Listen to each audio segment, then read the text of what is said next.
Sir परीक्षा झाल्या झाल्याच निकाल कशाला लावताय? कारण उद्यापासून सुट्ट्या लागणार आहेत आणि तुम्हाला रिझल्ट साठी उगाच इथे फेऱ्या कशाला? आम्हाला नाही, तुम्हाला. आता काय तुम्ही संसारात गुंतणार? अरे हो, सरांना वेळच मिळणार नाही ना नंतर. झालंय सगळ्यांचं? सांगू आता रिझल्ट?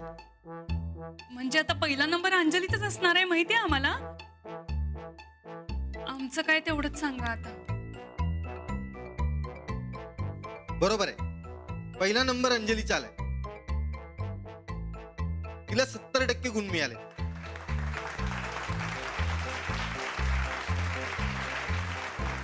रेणू, तुला 30%. नापास झालेस. काका, तुम्हाला 50% गुण मिळाले.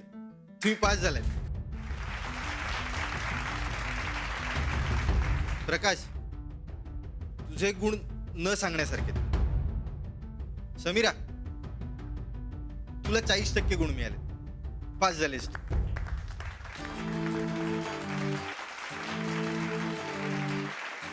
राहुल, तू नापास झालास.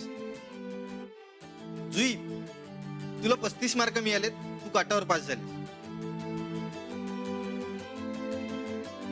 हे 2 महिने लय भारी वाटलं बघा.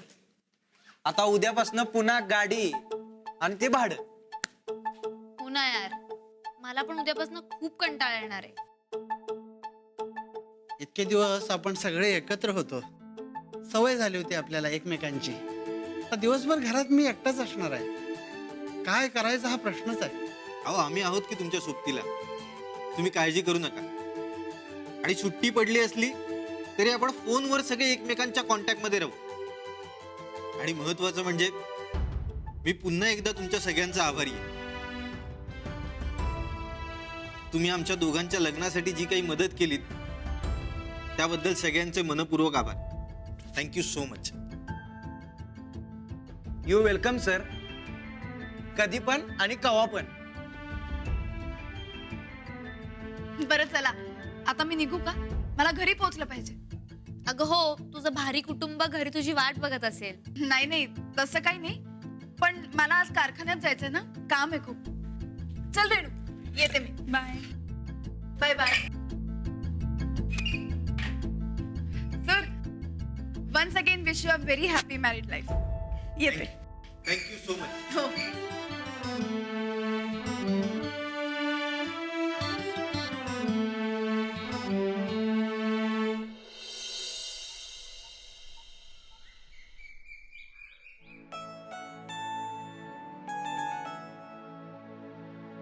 आबा, तयार झाला व्हय तुम्ही? अरे माझ्या पोराचा सत्कार म्हणलं मी तयार असणारच की.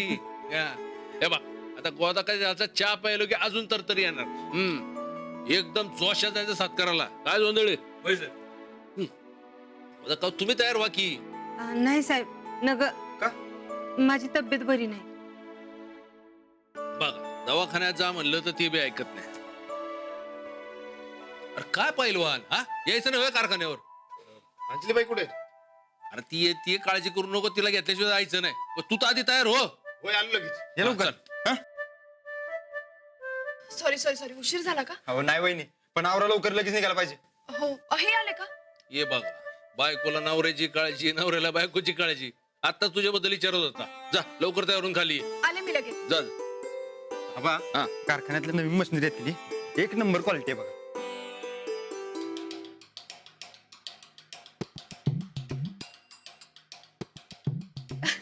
काय साहेब, चला, मी तुमच्या गाडीत बसणार. ती मी पुढच्या सीटवर, तुमची बॉडी गार्ड म्हणून. हा, चला चला. कारखान्यावर काय तुझं गाठुडं पुरलंय व्हय? इथंच थांबायचं. गोदाकासे जरा कामाला हातभार लाव.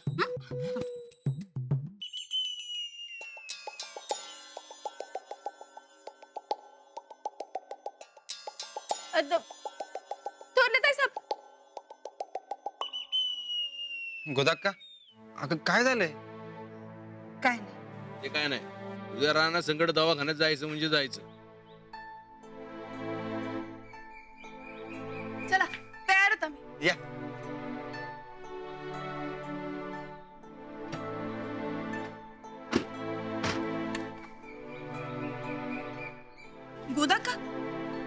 तुम्ही? नाही ना ग, माझी तब्येत बरी नाही, तुम्ही जाऊन या. बरं ठीक आहे, पण काळजी घे. हं? येतो आम्ही.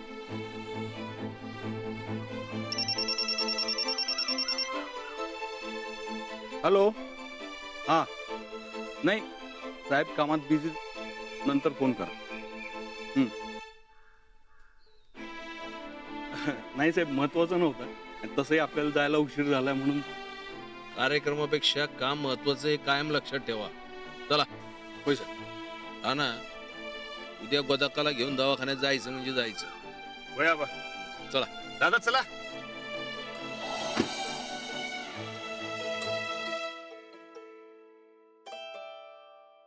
नमस्कार नमस्कार नमस्कार नमस्कार नमस्कार नमस्कार.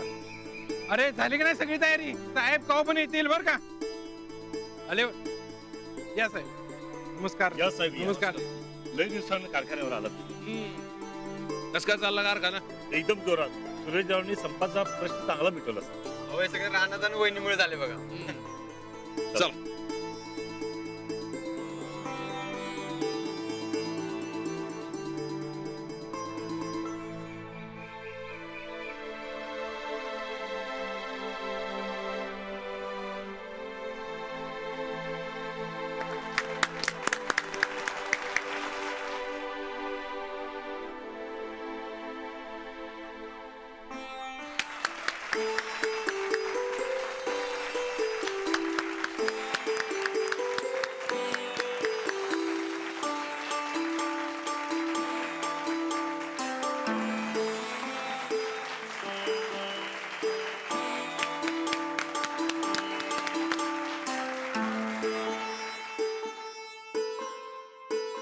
राणा, अरे तू कुठं निघालस? ये की इथं. नाही आबा, अहो मी शेतकरी आहे. मी माझ्या शेतकरी भावांसंगत बसणार. अंजली तू? नाही आबा, मी शेतकऱ्याची बायको आहे, यांच्या सोबतच बसते. बस.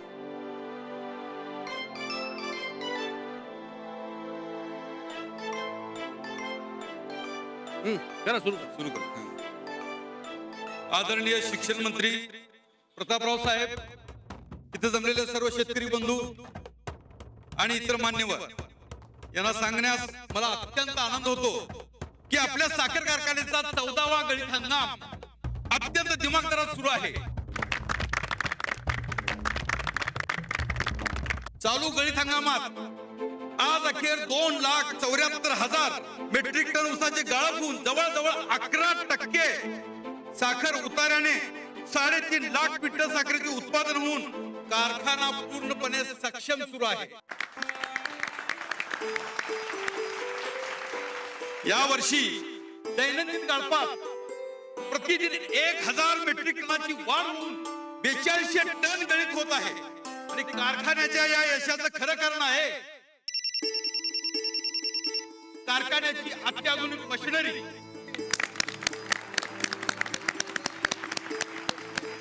सूरजराव, तुम्ही घेतलेल्या अथक परिश्रमानं आज आपला कारखाना अत्याधुनिक झालेला आहे आणि म्हणूनच आज आपण त्याच्या कार्याची पावती म्हणून आज त्याचं आपण कौतुक करणार आहोत. सूरजराव नमस्कार. नमस्कार. नमस्कार. धन्यवाद. तुमच्याकडून स्वागत.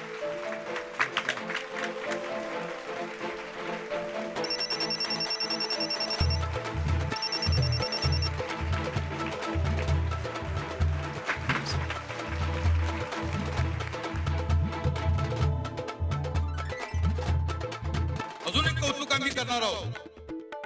ते म्हणजे सूरज साहेबांचे थोरले बंधुराज, एक प्रगतशील शेतकरी आणि आपल्या सगळ्यांचे आवडते वज्रकेसरी पैलवान श्री रणविजय गायकवाड.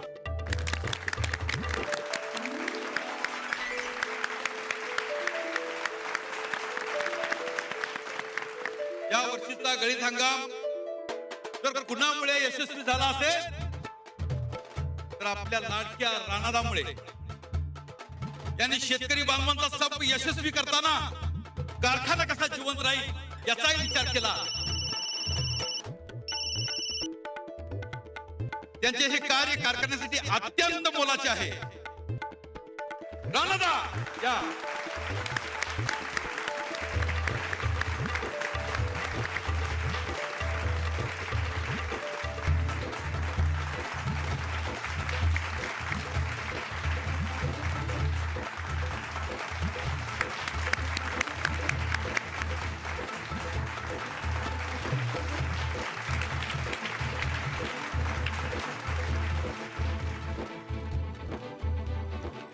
साहेब, किती बी झालं तरी साहेबांचा मान आम्ही नाकारू शकत नाही. त्यांनी आज आम्हाला 4 मार्गदर्शनाचे शब्द सांगावेत अशी मी त्यांना विनंती करतो.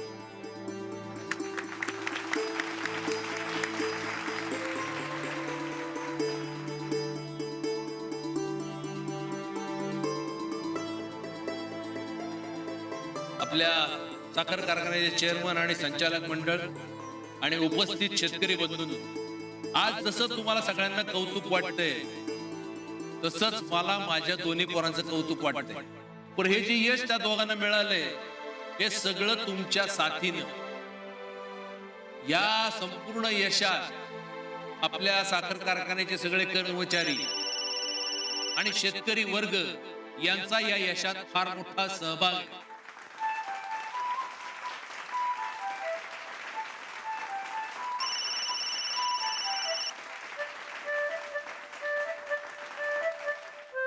आणि सचोटी हे यशाचं मोठं कारण आहे.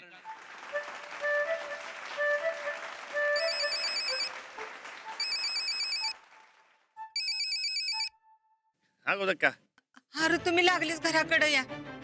तो गिरणीवाला सच्चा आला होता. तो म्हणत होता साहेबांची काहीतरी बातमी दावायला टीव्हीला म्हणून.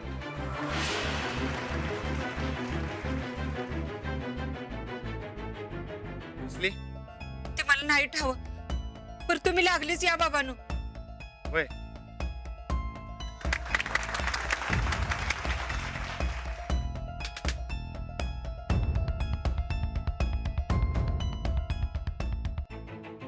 काय झालं? गोदक्का म्हणत होती आबांची कसली तरी बातमी दाखवली टीव्हीवर. ती घाबरली होती हो. आपल्याला घराला लवकर बोलवलंय.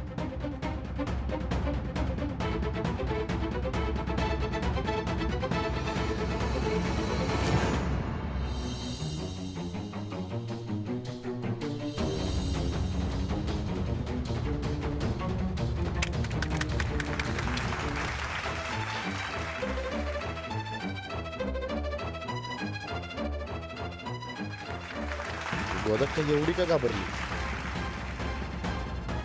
असं काय दाखवतात आबांबद्दल टीव्हीवर? धक्कादायक बातमी.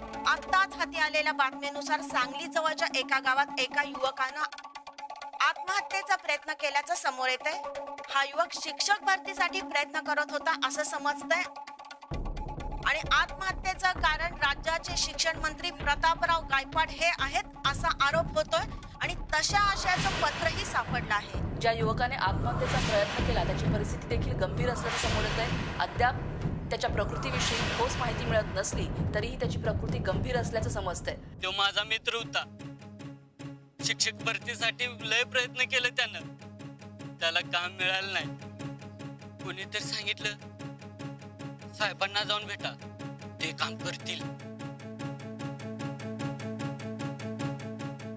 15 लाख दिले तर काम होईल लगेच असं कळालं म्हणून घर रान सगळं विकून पैशाचं तडजोड केली. काम बी नाही आणि हातातला पैसा बी नाही. त्याला कंटाळून माझा मित्र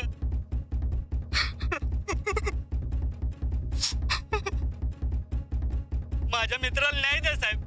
साहेब माझ्या मित्राला न्याय द्या हो साहेब. एकंदरच सर्व स्तरातून आता प्रतापराव गायकवाड यांच्या विरोधात संतप्त प्रतिक्रिया उमटू लागल्या आहेत. वेगवेगळ्या स्तरातून लोक रोष व्यक्त करतायत.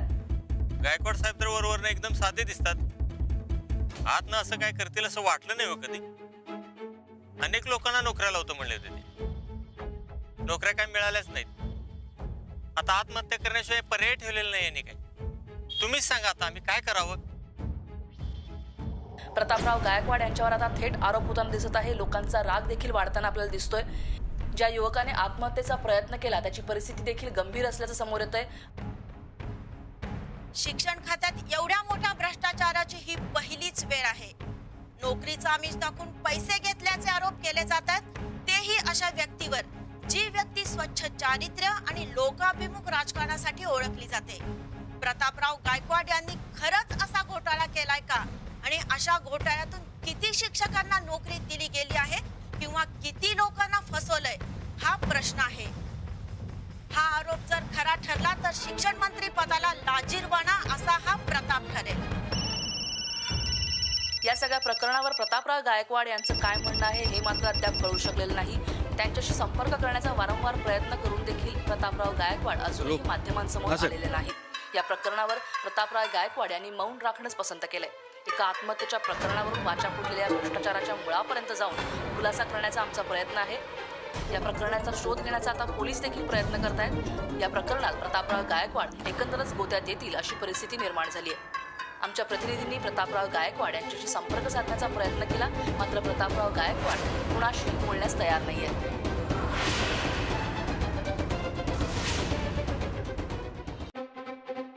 आता या प्रकरणावर पक्षश्रेष्ठी आणि मुख्यमंत्र्यांचं काय म्हणणं आहे हे मात्र अद्याप कळू शकलेलं नाही.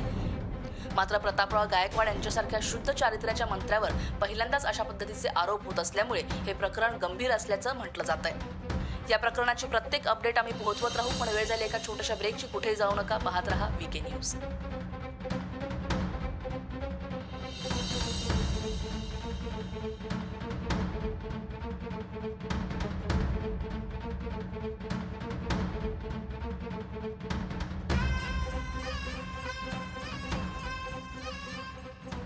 त्याचं नव्हतं झालं पाहिजे बघ या गायकवाड कुटुंबाचं.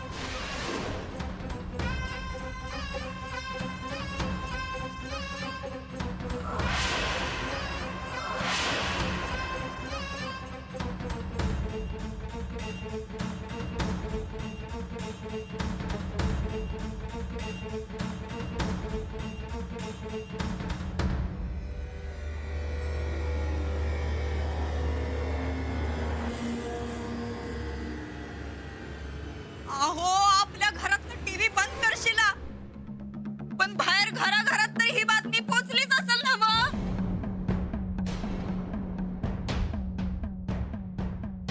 अहो, आपल्या समद्यांची तोंड बंद होतील, पण बाहेरच्यांची तोंड कोण बंद करणार?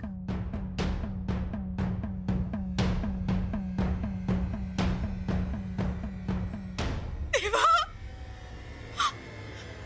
देवा, अरे कसलं संकट आणलंस रे आमच्यावर. कसले आरोप हे देवी, कुणावर? आमच्या मामांजींवर.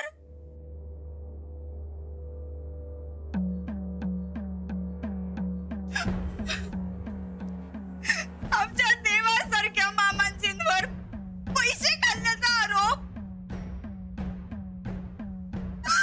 नाही, कलियुग आहे हे, कलियुग आहे.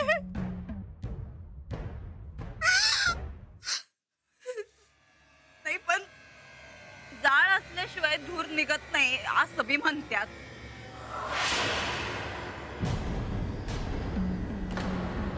नंदिता, अहो नाही म्हणजे, अहो बघितलं नवं हे टीव्हीवर काय दाखवायला तो. अहो, आमचं मामाजी असलं काही बी करणार नाही याची फुल गॅरंटी आहे आम्हाला. पण कुणी तर काय तर केलं असलच नवं. त्याच्याशिवाय असं कोण जीव देत आहे भाई? बस सांगायला लागलो तुला आता. जोंधळे मामा कुठे आहे? ओ जोंधळे मामा, इकडे या, इकडे या. काय हो, तुम्हाला मामांची संकट कशाला ठेवलंय हो? नुसती बॅग धरायला काय? हे समजा होत होतं तेव्हा तुम्ही कुठं होता? काय करत होता तुम्ही? असं आतल्या काही गोष्टी असत्याल तर त्या बाहेर पडू द्यायच्या नसत्यात. आता हे आम्ही नव्यानं शिकवायचं काय तुम्हासनी? हे जे आरोपाचं वादळ उठलंय ते लई बेकार दिसतंय. अहो, त्यांना समजा घर नको खेळायला हो.